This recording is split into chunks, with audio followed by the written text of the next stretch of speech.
Hello guys, thank you so much for being here. Today we're looking at Say It Ain't So by Weezer. I really hope you enjoy the video. I've put together a PDF with all the riffs and chords on, so please do download that if you'd like to follow along in more detail. Otherwise, sit back and relax and we're going to start going. So I'm going to be playing you all of the riffs in the song. I'm going to be showing you some really cool bluesy stuff, and I really hope you enjoy the lesson. But for now, let's get started. Okay, so let me show you that first riff with the tabs, and then I'll show you some tips to help you at home.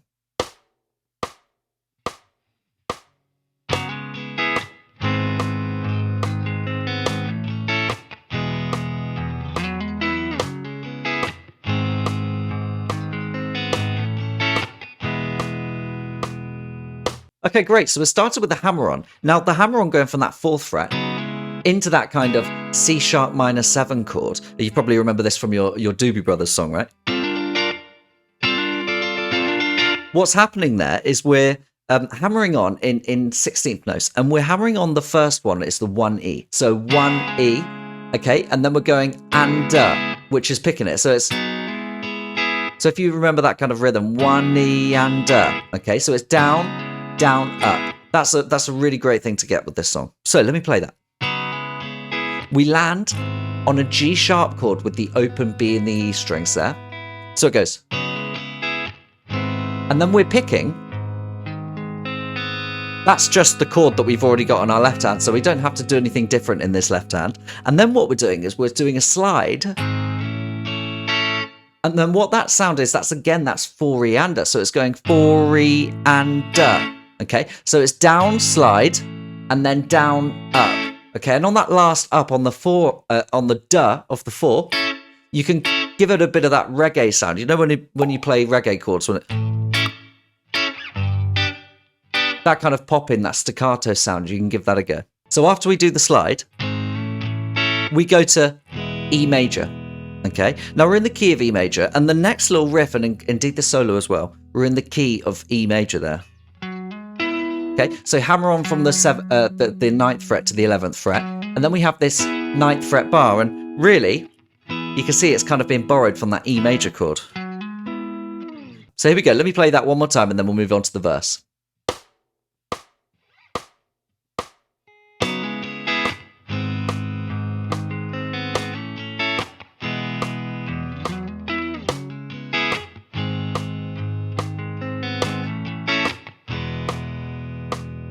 Okay, for the verse, we've got this sound, right? Let me play it to you. Okay, so listen to those ands. Ready? Here we go. 1 and 2 and 3 and 4 and 1 and 2 and 3 and 4 and 1 and 2 and 3 and 4 and 1 and 2 and 3 and 4 and. So all of these little shapes that we have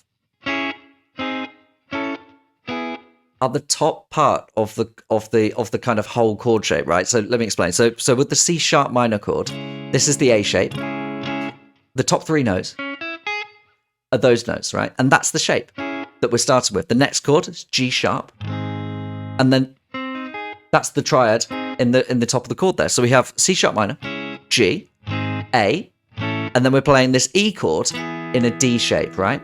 Okay, if you haven't seen my lesson on Fly Me to the Moon D shapes, go to that lesson now and watch it. It's a really great one. I hope you enjoy it. Okay, now this is the next riff we're going to learn.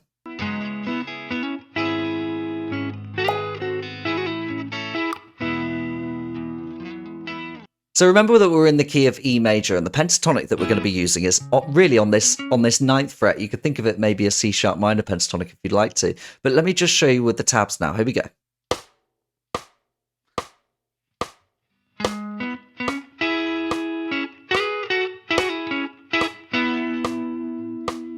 So it's very Hendrixy, isn't it? He's got a lot of these double stops.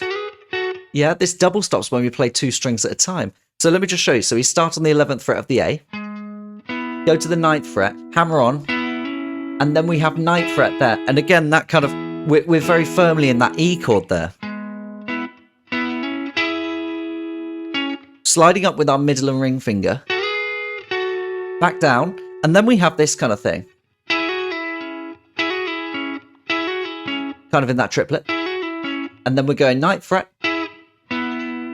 Okay, and I haven't really written it on here, the vibrato, but if you wanted to, give it a bit of vibrato there. So I'll play that riff.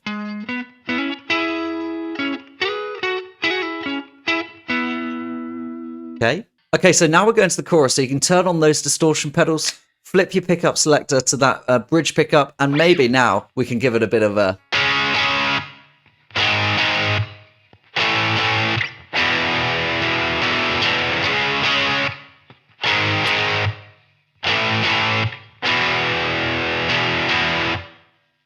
Okay, so let me show you with the tab. We're playing in quavers on the one hand. Here we go. So it goes 2, 4.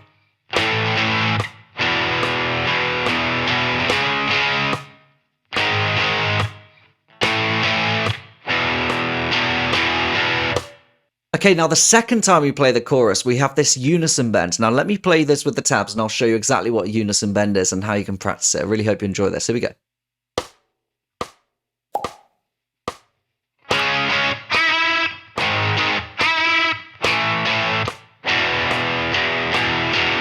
A unison interval is when we play a note and then we play another note which is the same. So if I play those two notes together, you can hear that they're the same. That's called a unison interval there. Now a unison bend is when we bend up one note to get to the same interval as another note. And if you get it right, you'll be able to hear those notes exactly the same. Now it's a little bit hard with this guitar because it's got a tremolo arm on, so every time I bend, these strings are moving and it's changing the pitch ever so slightly.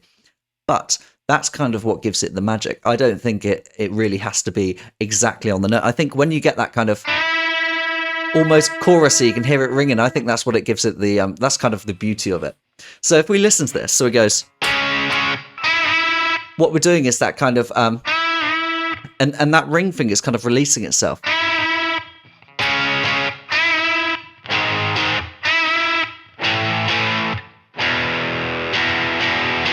Yeah, super cool, right? Now let's have a look at the solo.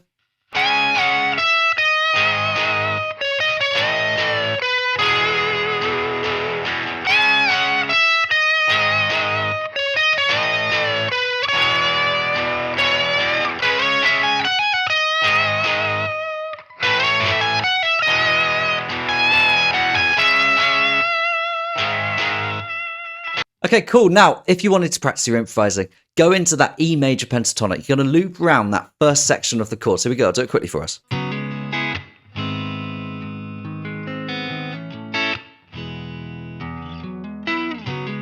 That's all you need. And then...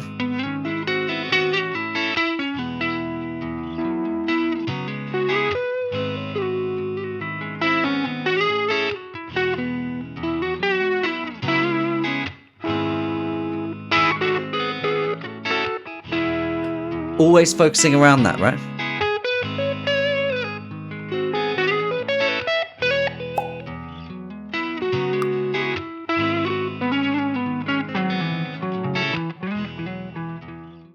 Okay guys, thank you so much for being here for that lesson. I really hope you enjoyed it. Do let me know how you got on in the comments. But for now, what we'll do is we'll see each other on the next video. Thank you so much for being here and I'll see you soon.